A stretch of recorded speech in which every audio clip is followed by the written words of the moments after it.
you doing? Get down.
Morning. Is everyone there? Where's our Richard gone? Gone off puppy peeing, probably. Look at your baby. It's getting so big, Rachel. Where's that tiny little one? That one that was like that tall when I first met you. Who's this huge monster? It's huge. Hiya. So, first thing then, before I get too scared and find excuses not to tell you, tonight I'm doing a live Facebook chat for a group called the Virtual Dog Trainer, and it's called the Virtual Dog Trainers Conference actually. So it's on Facebook and I'm doing a chat at 7 p.m. But if you are interested in listening to people talk about dog training and other animal training, it's all force-free and aversion-free training methods. So it's really interesting just looking at other people and what they've got to say about their personal subjects. It's not kind of technical, it's not boring, it's people just sitting like this and chatting. And I'm doing one, and it's the first live that I've done to an audience. I've done a chat live, which you may have seen on Facebook, which was downright scary, but I'm really, really scared of this one. So if you do feel like watching, I've put a note in the chat box on Facebook, the Virtual Dog Trainers Conference. You do need to join the group, so you just have to send a request in. And you can, if you like, give us a big up. You can tag Little Tags and make it obvious that's where you found out the information. So I will be a bit freaked out, hopefully not mess it up too much. But yeah, if you want to support me, that'd be grand. Right then, first off, how's everybody doing? Let's have an update. Shall we? We'll get Mick to go first and tell us what you're doing. How are you feeling? We're okay, thank you. Oscar's improved a lot with him to walk. He's he's following. Encouraging him to follow the hand whilst walking is the biggest plus. Trying to encourage him with food on the floor definitely didn't work. Or just standing there, he wanted to pull the other direction. Get him to, like you said, between your thumb and your fingers, and then let him have a smell, and he'll walk, I don't know, half a mile before he really wants that treat, and then give him it, and then on you go again. So it's quite good now. So it's excellent. Thank you. And I think it's amazing once you find out what really motivates your dog. And for some dogs, it's really not food. And for some dogs, a motivator will work in one environment, but another environment is too difficult, and that motivator may not work. That reinforcement might not be good enough in that particular situation. So it's brilliant that it's working for you. How to stop them chasing rabbits, though? Is it right? We're doing that today, oddly enough. Brilliant. not specifically to rabbits, but how to start making yourself more exciting than rabbits, let's say. Yeah. Okay. Cool. Thank you. All right, and let's pick on someone else. Let's go with Lindsay and Tess. Let us know how you're doing. Speak. Yeah. We've had a really good week actually. She's been off the lead, and she actually came back, which was amazing.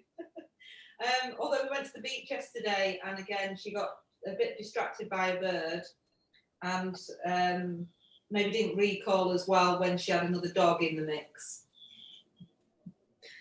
But yeah, she's good, and she's awake this week, so that's also. Yeah, they start to need less sleep as they get older, so we can start to do more training, you know, as they get older. But yeah, it's always about sort of going with your dog's own ability to learn. You know, if you're asking them, they're too young and they can't focus and they don't know how to hear you and they don't know why they should listen to you, then those tiny puppies, it's too soon to try and teach them these advanced concepts. But as they get older and you've got that bit more training time and that bit less sleep time, then we can start to make it more complex for them and they can cope with it. But yeah, I mean, again, we're back to the fact that if the environment is more interesting, they're more likely to fail on that recall. So we have to be really careful that we're not setting them up to fail, because the more that they practice ignoring us while we're trying to get them back, the more likely we are then for them to learn how much more fun it is to look out in the environment and away from us to see what's going on. So, all right, good-o. But other than that, is it a thumbs up week? Yeah, we've been to see the kennels as well. She really liked that, so she's had a good week, haven't you? Beautiful. All right. All right, Rachel, go on then. Tell us all about your week.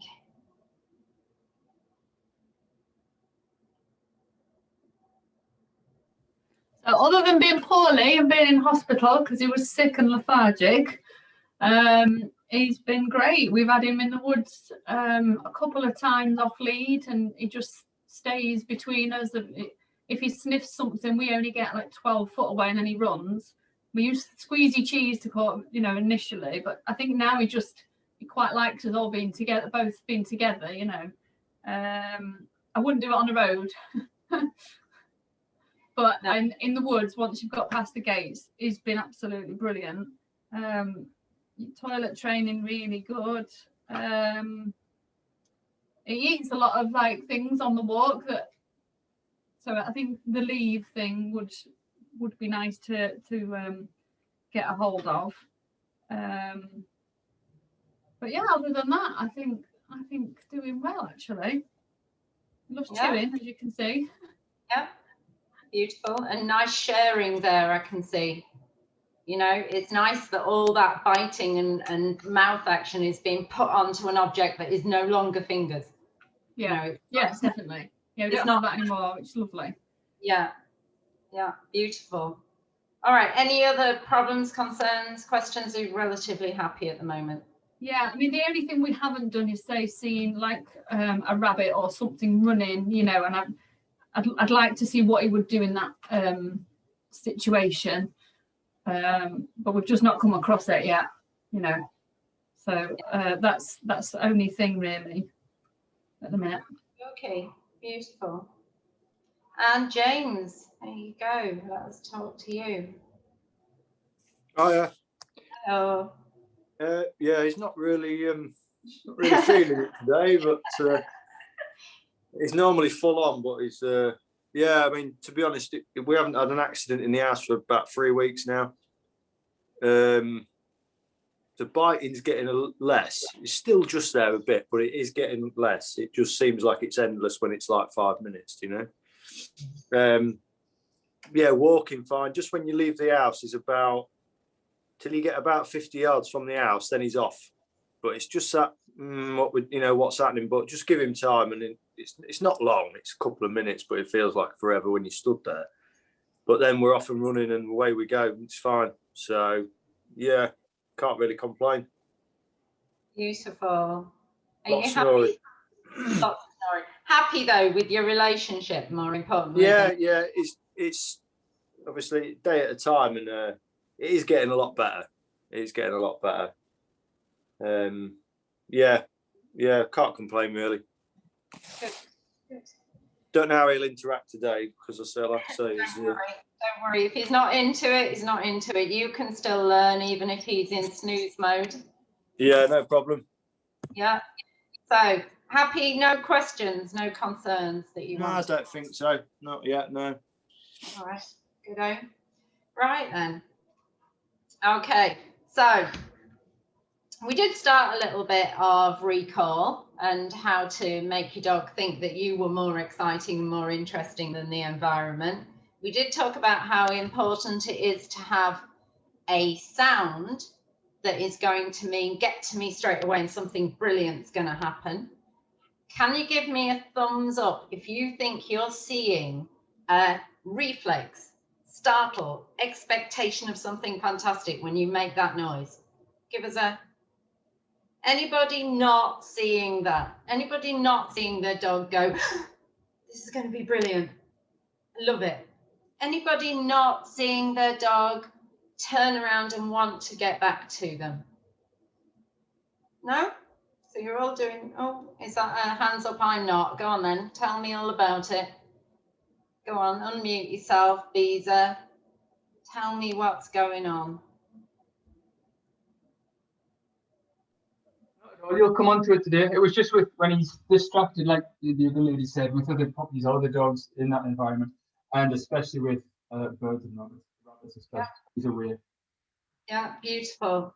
So, and quite right, the environment. If we're moving a behavior from one situation to another, the pitch has changed so much for the dog that the dog doesn't necessarily transfer that knowledge, that information that they've learned in one environment into the other environment. So what we need to do is we need to kind of take it in stages. What we do when we first start using that special sound is we set it up so that it's likely to work. And that means choosing situations where you think your dog is likely to respond. The more that we say that recall noise and we've set it up wrong, we've chosen an environment that's too difficult, it's too distracting, the more the puppy is then learning, I can ignore that sound. That sound isn't important. This thing that I'm looking at is really important to me right now. So what we need to do is really, really prevent them from getting it wrong. So if you're going into situations where you don't think your puppy will respond, if you haven't already got their attention, if they're not already interested in following you, don't use the sound. But we don't just leave them then to practice chasing rabbits, chasing other dogs, chasing whatever. We want to set them up to get it right. We want to set them up so that we can prevent them from practicing the things we don't want them to know. And that comes back to prevention. You know, prevention is, and can you still hear me? There's things going on. Can everyone hear me? Give me a thumbs up. Yeah. Prevention is using your long line. You know, prevention is going to places where your puppy can't get into trouble. So enclosed fields or enclosed gardens, or situations where they're more likely to want to stay with you, where the distractions are so far away that the puppy doesn't consider it safe to go that far away from you. So you can go places like the beach or right in the middle of a field where other stuff's going on, but it's so far away that the puppy isn't likely to choose to move away from you that far.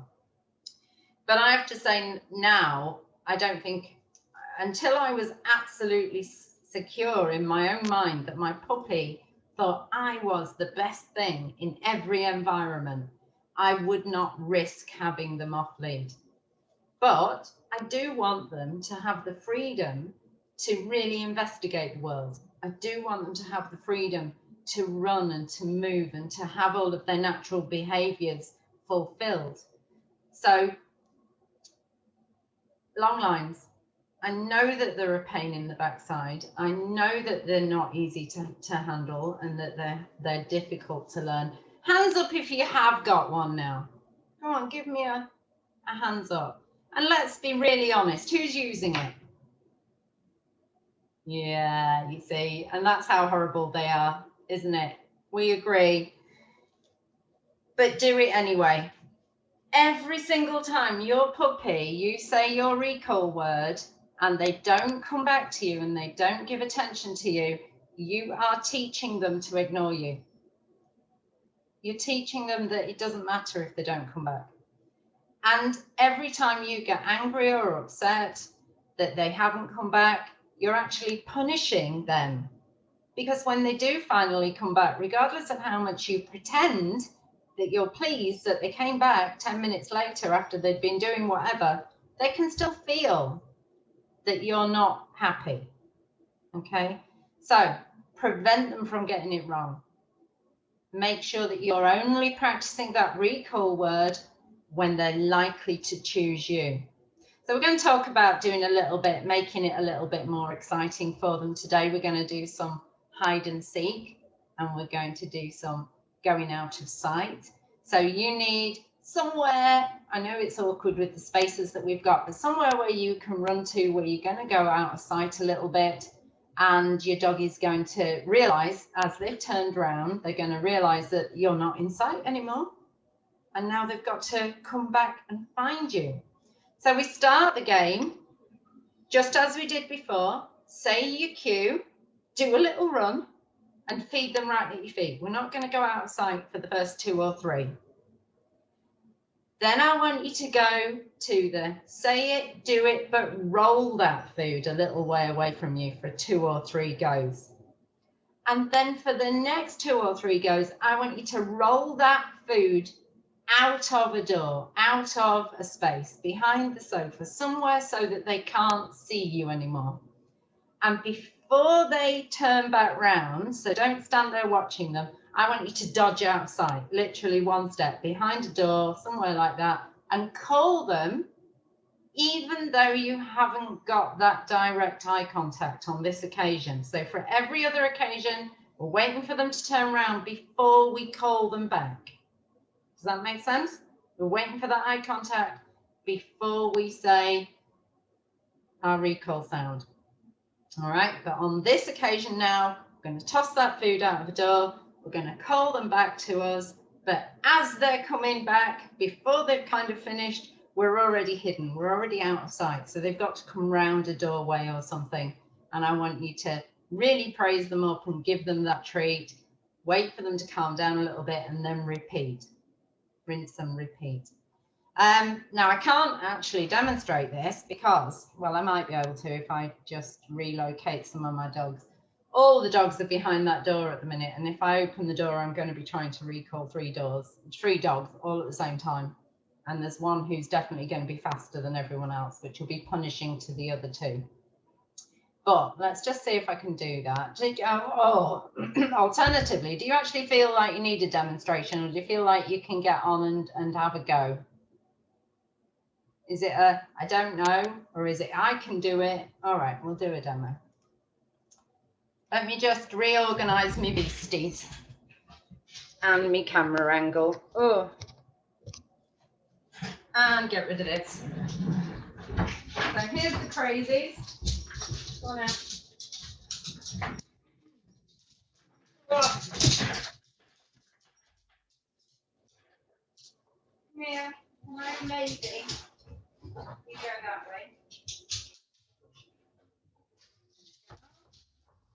Yeah, you're the one who's playing with me. Nice. Okay. Yeah, you get to play with me. All right, so.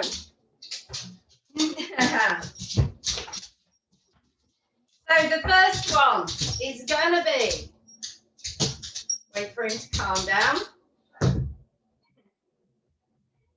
We're going to say it, do it, feed it. So remember, say it is your cue, do it is your run, Feed it is where the food is going to go, and I'm feeding it at my feet. So I go,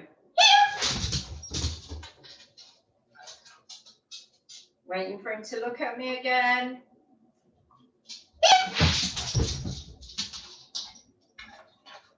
So do 2 or 3 of those. Then we're going to say it, do it, roll it. Okay, but we're doing it within the space, the small space to begin with. So we're going to wait for them to pay attention to us. We might do a little bit of dodge and dive to get their attention. We're going to say it. And I'm going to roll it away a little bit. So he has to skitter away past it. Then, when you've done that 2 or 3 times, this time I'm going to roll it away out of the door, out of the space. Okay, so I'm going to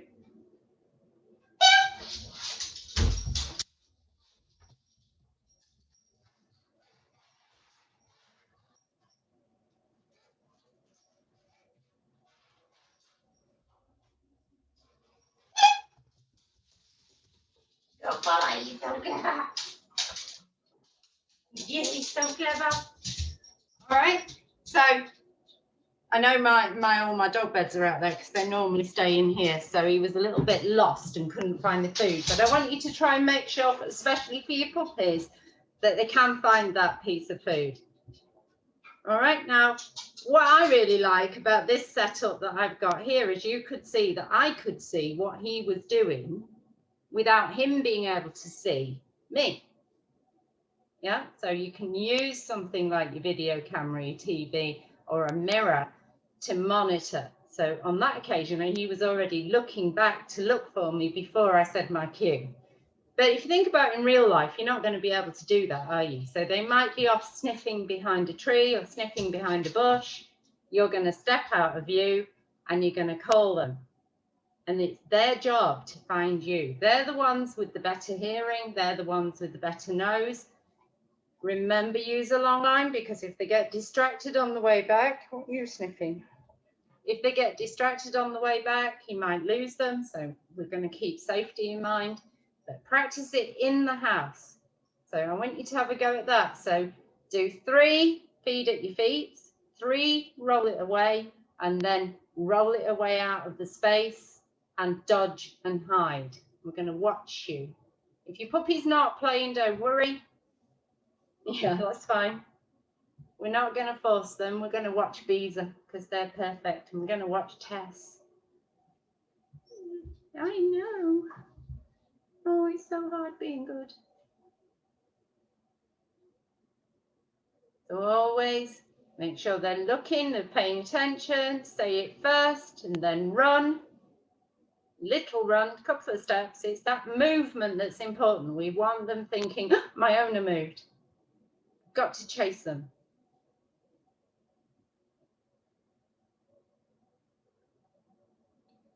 And the roll it is so that we can increase the distance between us and them. So they have to run further to get back to us.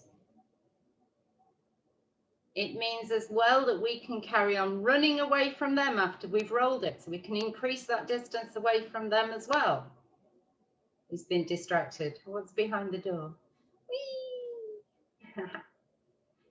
And that's why with Beezer just then, you saw he was busy, he's engaged in something else. Wait until his attention's back on you before you say it. Yeah?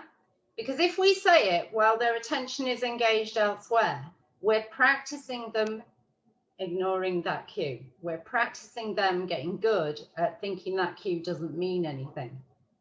So wait till they're looking back. Wait until their attention is back on you.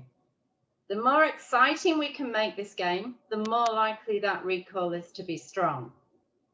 The more we can set it up so that they get it right, the more likely they are to get it right when we start transferring it into more difficult situations.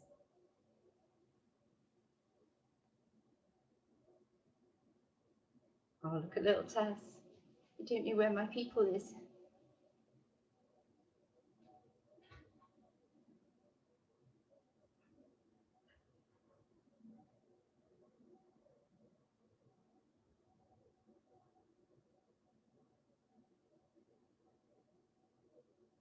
Lovely. And see Beeze's little face then. Even just dodging behind a sofa like that, that can be a big thing for your dog, because as they turn around, they're expecting you to be there and you're not there. On one occasion, when I was teaching Twiggy, I was out in the middle. She's obviously really tall and very, very fast. And she can move significant distances rapidly. So she was about 7 months of age and fairly due to come into her first season. So I was being a little bit careful. I'd taken her right into the middle of fields, so flat area, where I could see where she was and what she was doing and what she was engaging in. So I felt quite safe. But I was also checking how often she was checking back with me, and I've noticed that a check-in rate had gone down. So I like my dogs to check in every 10 to 20 seconds. I prefer less than 15 seconds between them checking where I am. That is, yeah, there's treats there, but you can't have them because they're mine. No, you can't have those because they're mine. So anyway, she took off. And talking of that kind of dog, that shape, but any dog can be really fast. They're a lot faster than us. But my heart sank because I've got no trees or anything that I can dodge behind. We've already been using the treats that I've got, so they're not necessarily high enough value. I wasn't sure whether or not my recall cue was going to be safe enough, so I wasn't sure whether or not to use it. But I thought, well, you know, in for a penny, in for a pound. I'm watching my dog go 60 miles an hour in the opposite direction to me. What do? I fell on the floor. I said my recall cue and I fell on the floor, face down.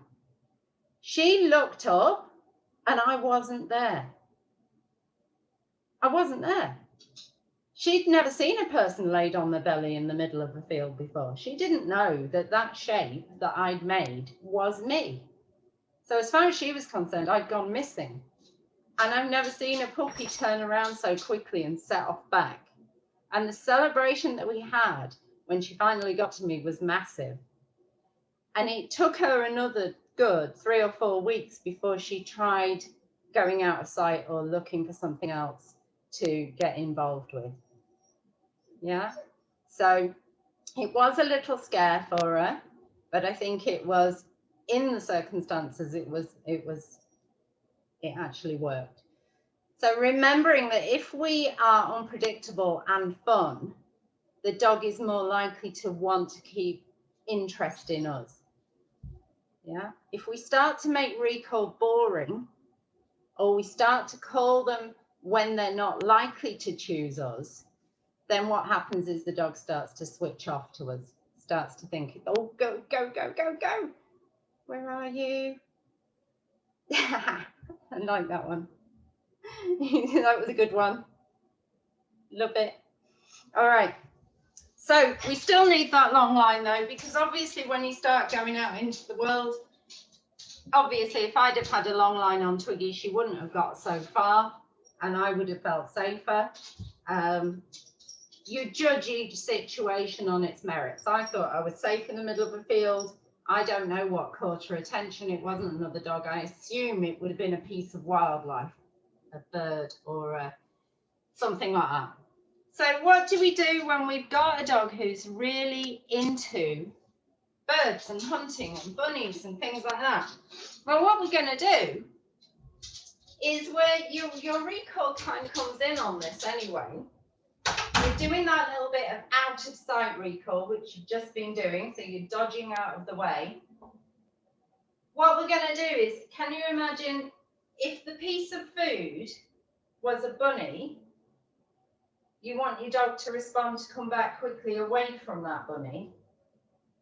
We can start teaching that. So that rolling away of the food and that run back to you is actually teaching them to come away from something that they're excited by. So when we do drop and run, what we're teaching them is, you can stay there and you can pay attention to that thing, but you're missing out on a whole load of fun that's going on with me. All right, so what we're going to do is we're going to scatter some food over here, a few bits so they spread out. Do your recall and run into that other space. Okay, so watch his response. There's his scatter.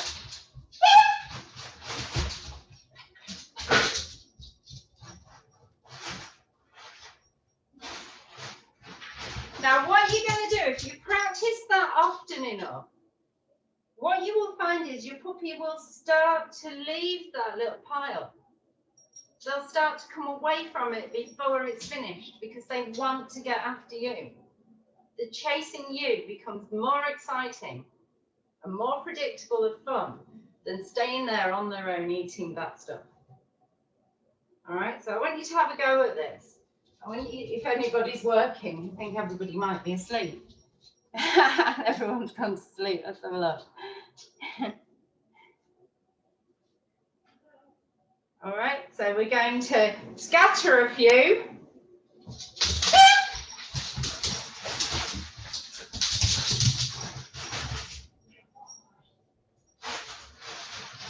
And feed and praise and excitement when they reach you. Okay, so I don't know if you noticed on that occasion, he came back to pick up the last one that he'd left. Did you see that? Have a look when you watch the video back. He said, oh, I found another one. Yellow, you're in the way. Probably best not leave food on the desk, eh? Yeah. Let's have a look. So, give it a go if you're working. Little scatter. Make sure it spreads. Run away, recall. And when they get to you, I want you to have a really big celebration. Even if they ate all of it to begin with, don't worry. When they get to you, make sure that they're getting a decent quantity of food, but lots and lots of praise. Okay, so we're not asking them to run away from 4 or 5 bits to get one piece. We're going to do, here's your reward, and you get another scatter. Now that actually gives you the opportunity then to run away again while they're busy eating that scatter that you've just put down. As soon as they turn around, call them and praise them and get exciting and scatter the food again.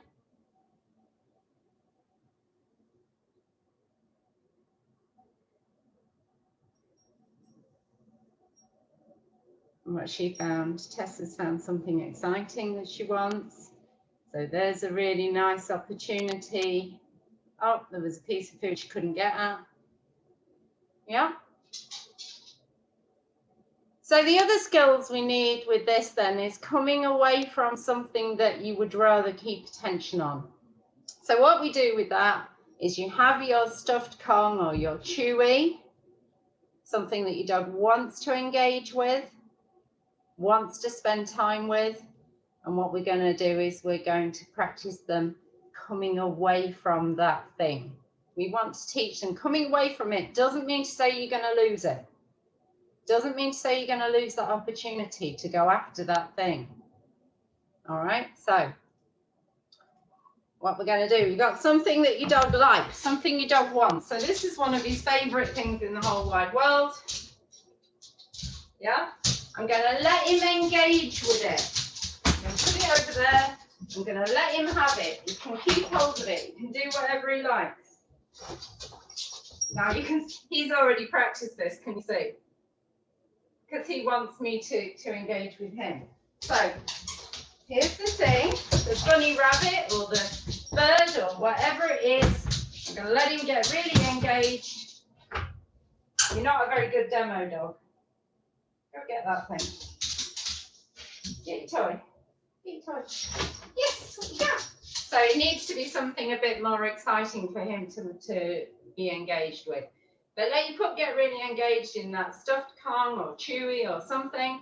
And then what I want you to do is turn your back on them and start counting treats onto the floor. 1,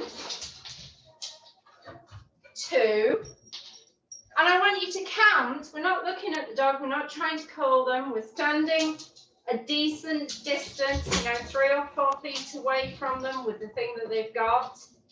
And I want you to count. And I want you to count, keep counting. So I'll spread them out. And don't look at the food. Don't look at the dog.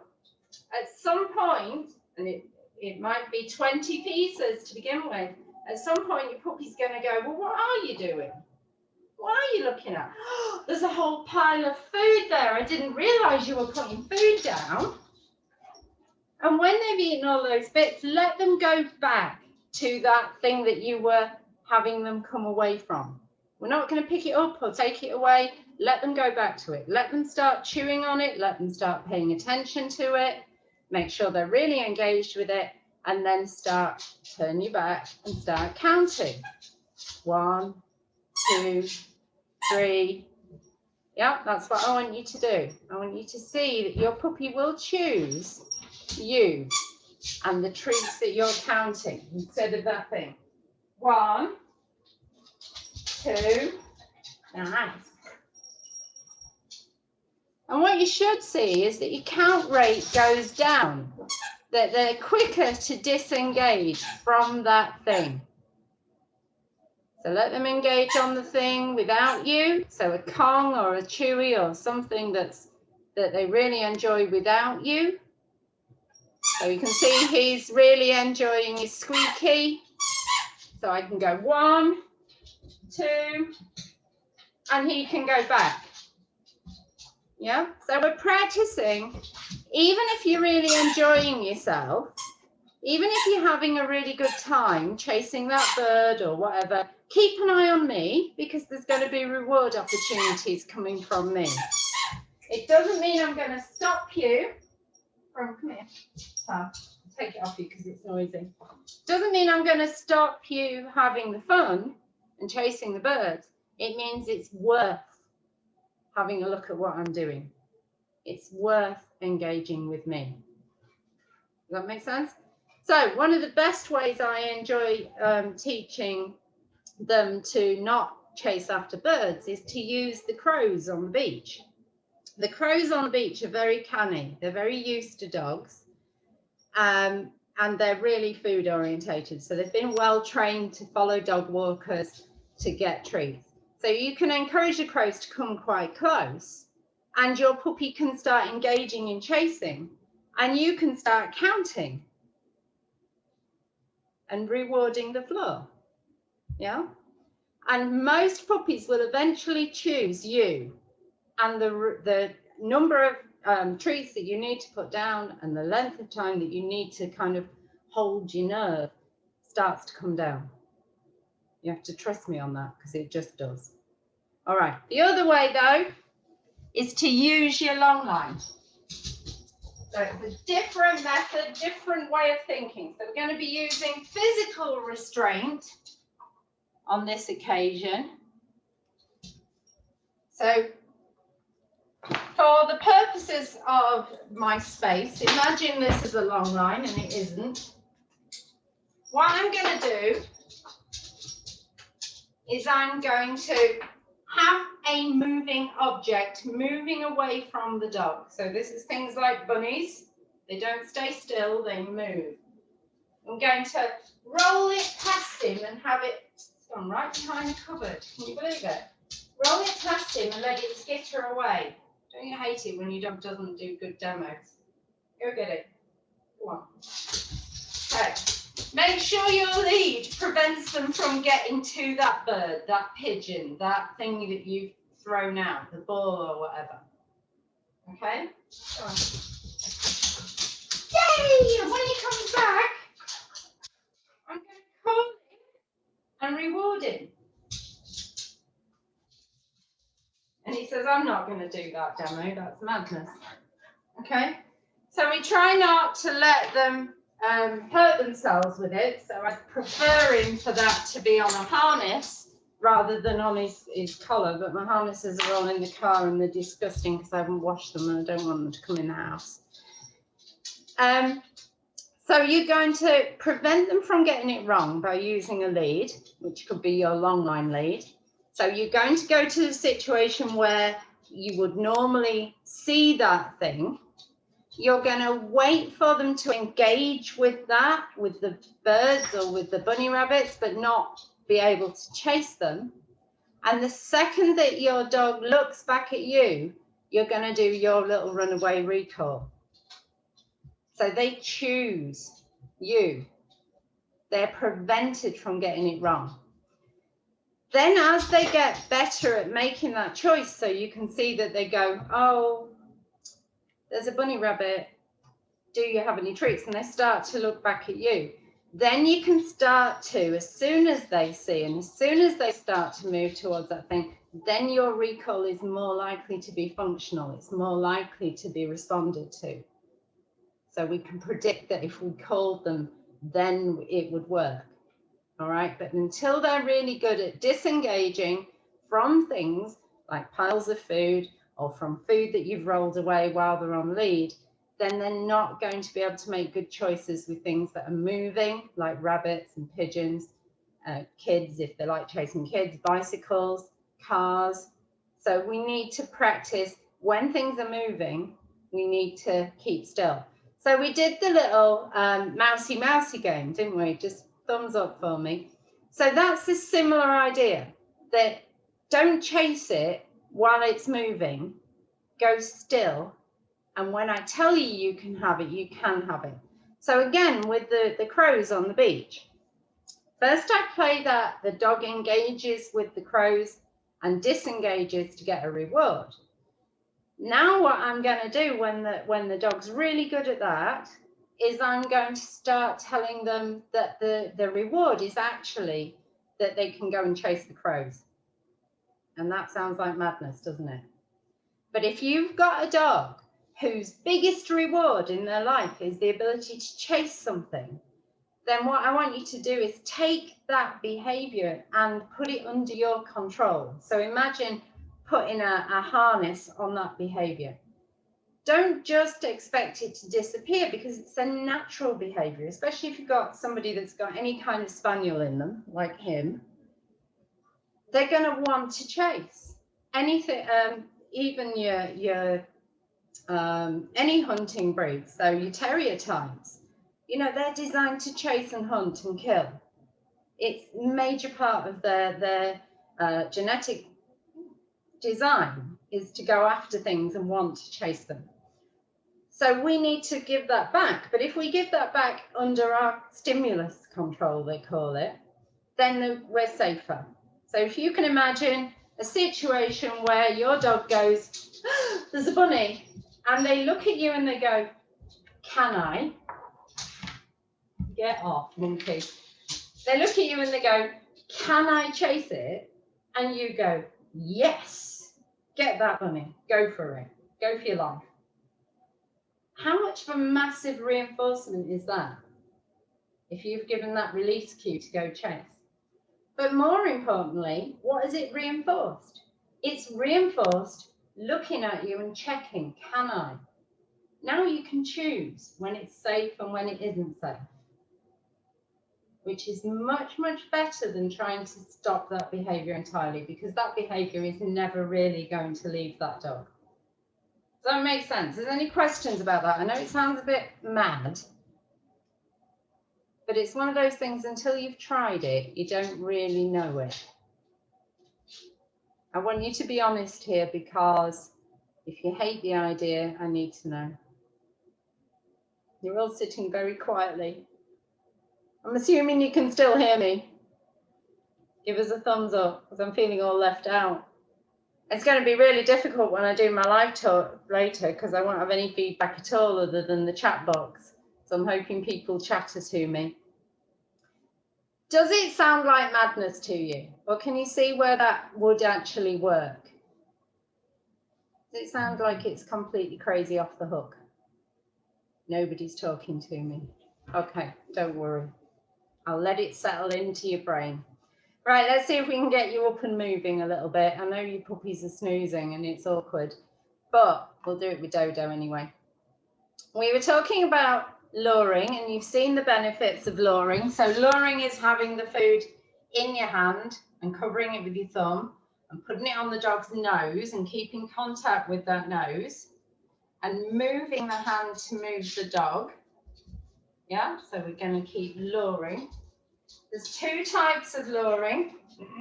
There is in contact luring, where they're on the nose, and then there is slightly distant luring. So the aim is for you to keep that hand slightly in front of the dog. And yours should all be old enough to start learning distant luring. So I'm going to make sure that that hand is slightly in front. And it's when I move my hand back towards their nose, that's when I'm going to give them that reward. Okay, so it's a bit of a skill and it's a little bit tricky. I don't want your dog getting faster and faster. I don't want your hand moving faster and faster. I just want you to make it obvious that the time that they get the treat is when they're moving slowly and watching a hand. Not biting at it, not trying to grab at it, keeping it. Your hand position is about the same as it is when you're doing your I don't change the hand position, the shape of my hand much. All right. So this is important because it's a really nice way then to learn to walk with you without your hand having to be on their nose. Yeah. So he can start watching that lure from a distance without wanting to jump up and grab it. So it's a really good way of getting you stood up straight when you're teaching them to walk with you.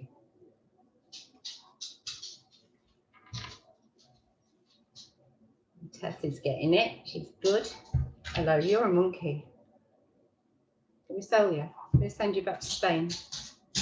Yeah.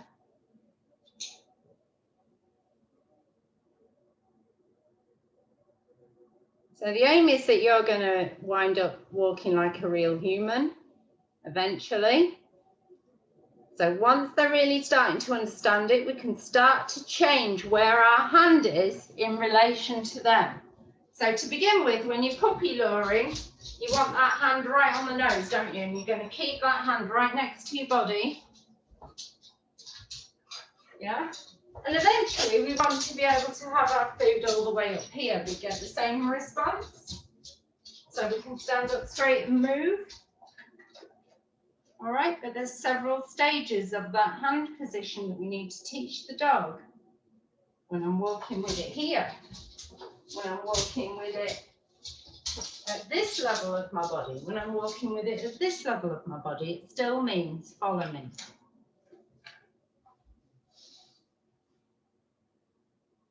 Now, I do feel for those of you with the real shorties, especially if you're tall, you get a very bad back very, very quickly.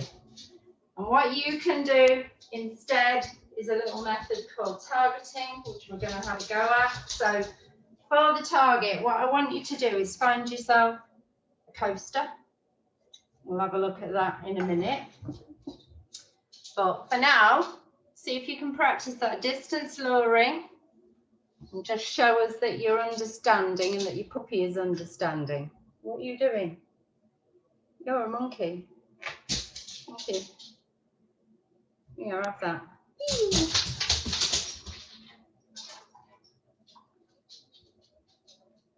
And if they're jumping up, remember the bowl game where the bowl comes down slowly. If they're jumping up, just move the hand away slightly. So the dog realizes if I jump up, that food option gets further away. If I keep my feet on the floor, then that food option is available. And the aim is to reward often enough for the puppy to think it's a really good idea. Yeah, not so infrequently that they start to get frustrated or angry. Because if they're starting to think that the food isn't going to be available to them, that's when they're going to start jumping up and biting and getting stressy about it. Look at that, it's beautiful, Tess, well done, nearly. So there was a couple of really, really nice steps there where our feet were on the floor, where if we'd have got that reinforcement in, we wouldn't have started to get that increase in frustration and that jumping up. So reward frequently enough that your pup's getting it right, and try and reward while their feet are still on the floor.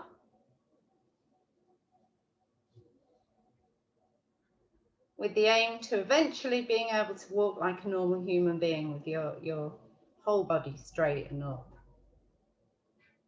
Look, Beeza's getting it. We're getting a few steps of just watching that, and Tessa's got it as well. Okay, so we can really use our reward marker here for these two. Now that our hand is different and the food isn't immediately in front of them, what if the dog isn't sure whether or not they're doing the right thing? Well, the way that we tell them and make sure that they understand that they're doing the right thing is by marking the behavior that we're liking. So your marker is either a yes word or a clicker to tell them when they've earned the reward. Okay, so a clicker is just a sound maker, it's not magic. So I'm going to invite him to walk with me. When he's walking with me sensibly, not jumping off, I'm going to mark him and reinforce him.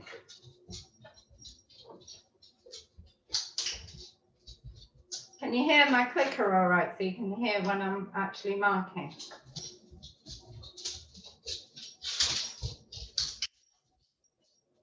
Okay. So your yes word or your clicker sound, it needs to catch the behavior that we like. And then we need to make sure that we're rewarding. Hello, that's cute. We need to make sure we're rewarding where we want the dog to be. So I'm going to reward him for doing that because I quite like that. I don't really like him scouting the desk, but I don't mind that over the shoulder thing. So I'm going to catch that when he does it again. If he does it again, maybe not yet. I'm not going to train him to do it, but I am going to catch it when he's doing it already. So is everybody happy with that bit about how to start to turn yourself? Now for the shorties, target training. A target can be anything. It can be any object, as long as it's useful to teach what you want to teach. We want to teach, follow that target to get the reward. So another good target would be, leave it, you like these too much. So another good target would be sticky dots or sticky paper for your shorties. And I want you to put it on your leg where your dog's head level would be comfortably. All right, but that's going to be for the future. The first thing we need to teach them is the concept of targeting that object.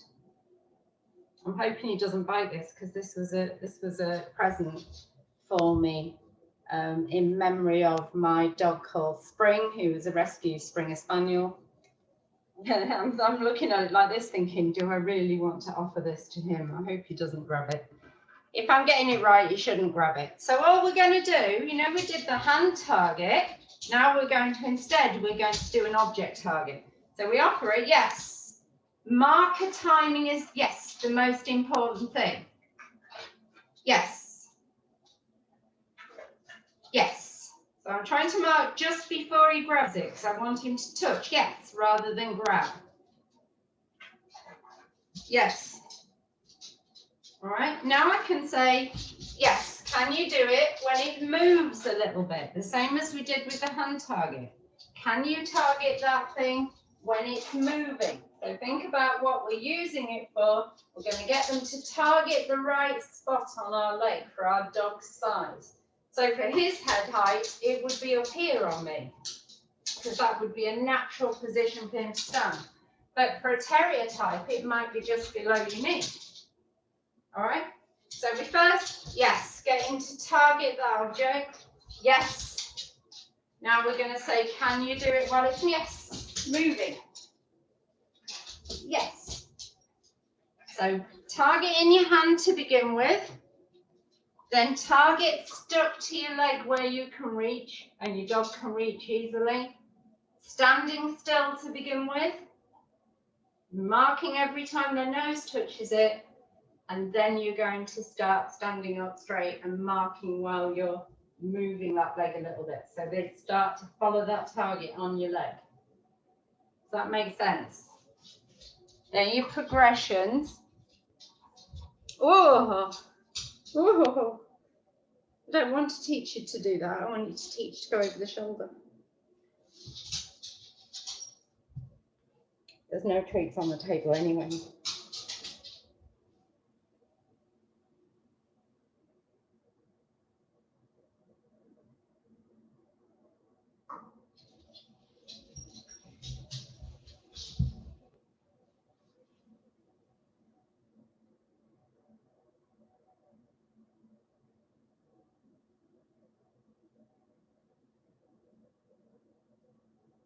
So yeah, if you've got somebody who's grabbing, try and mark just before their face touches it. So if somebody's getting overexcited about the thing that you're using, or use something that you're really not that bothered about, so sticky notes.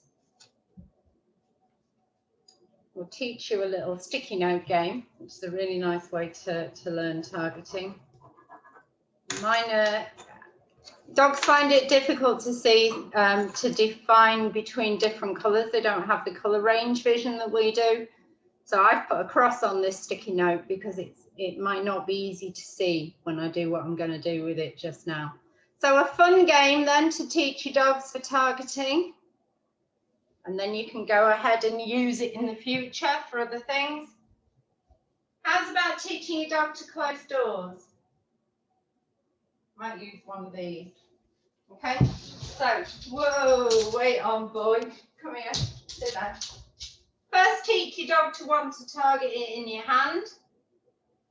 Then you're going to hold it close to the door to target, yes. When they're really good at that, then you're going to stick it to the thing. Yes. Yes. Okay. When they're really good at that, sit. You're going to open the door a tiny, tiny bit. Okay. Yes. So that they start to learn to shut the door. Go back there. Wait. Wait.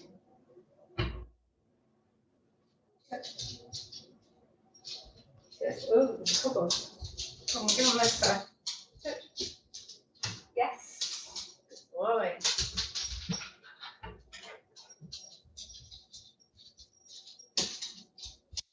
Lost it. Yeah. Touch it. Yes.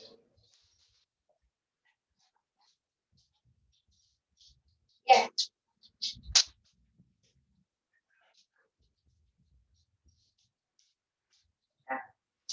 Okay, so he's lost that little bit, so I'm not going to carry on nagging at him. If he's not sure what he's doing, I would go back a couple of stages to tell him it's all about that target before I then start to move on further. So let's just have a quick look. So the first stage is just making sure your dog wants to touch that target, that they understand that's the important thing. If you've started with a coaster, you can sticky tape your coaster to your door or to the object that you want them to push. You're going to start making sure that they're really sure that that's what you want them to do, that you want them to push. So you're going to start marking when you see that the door moves when they push, so they're applying pressure. And then you can start opening the door further, so they have to push further and harder before they get that reinforcement. And then you can start that the marker sound that they've earned their reward is the sound of the door closing. So you stop giving that mark, but you're still rewarding. Then you can put a cue on it. Then you can tell them what it's called. You can tell them go shut the door. So it's a useful, fun, but it's also about teaching them to target. Once they've learned to target, they can learn all sorts of things using that target. So the first skill with your distance target and movement is being able to just touch it under control without getting overexcited. So Tess is a little bit too overexcited. That's it. That was one nice one. Make sure you don't miss rewarding the good ones. we can get very much into this habit of getting frustrated and feeling like we need to say something when they get it wrong. But actually what we need to do is watch harder for when they're getting it right and reinforce when they get it right. Kind of ignore when they're getting it wrong. Set them up so that they're more likely to get it right. Reward more frequently when they get it right. Drop your criteria. So drop what you have in your mind as your goal. Go backwards a little bit if you have to for a short period, and then start growing it again. All right. So one last thing then, I think everybody else is already doing it, but we've wound them up a little bit. We've got them excited a little bit. Who's outside my door? She knows I'm doing classes. Dawn's outside my door. She wants to borrow my dog to do an assessment, but he's busy right now because he's working. All right, what was I going to say? Oh yeah, so we're going to get them to settle down. Now that they're overexcited, remember, your dog's more likely to settle down if your body language is also settled. Settling is not a downstay. Downstay is a focused attention behavior. So the difference is, if I tell him go there and lay down, he's working. Where's his attention? On me. All right. When you're training a settle, what you're actually looking to do is to reinforce them for being able to drop their attention away from you. So I'm looking for him not paying attention to me. I'm looking for him being able to relax so that his body, instead of being in that ready position, that position ready to move, I want to see his hip drop over into a more comfortable position. Now, he's not likely to do it on here just now because it's a hard floor and he knows that the sound of Dawn's car is outside, so that's far too exciting, isn't it? We could help him to find the position by helping him to rock his body over. So the way I would do that is put the lower on the nose and roll his body round. Did you see his hip rock over? So now he's in a slightly more comfortable position. So we could call that a settle, don't we? It's not really a settle at the minute because settle means just relax, calm down, go take a break.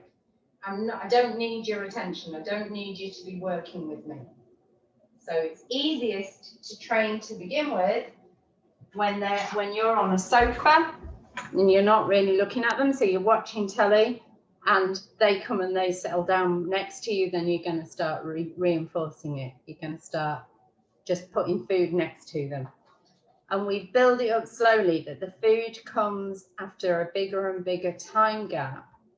So and make sure that the puppy isn't watching you when you put that food down. Make sure that you're not kind of distracting them when you put it down. So if the food can happen by magic without you being involved, then the puppy starts to go, oh, so all they have to do is fall asleep and food happens. Having them wake up with a piece of food right in front of their nose is just the most hilarious thing in the world. It reinforces them relaxing. All right, any questions about that? Because obviously I've now got the Dawn hanging outside the door waiting to... Have you got enough to think about for this week, do you think? All too much? Is it too early on Saturday morning? If you do feel the urge to join me, you know, I wouldn't mind a bit of banter because you already know me, you know, you can take the mickey out of me a little bit. If you do fancy joining us on that virtual chat later on, or have a look, there's loads of really good speakers on there, and I think there will be interesting stuff for you if you're interested. All right, so I'll let you go and say goodbye unless anyone's got any questions. No? Okay, I'll see you later. Bye.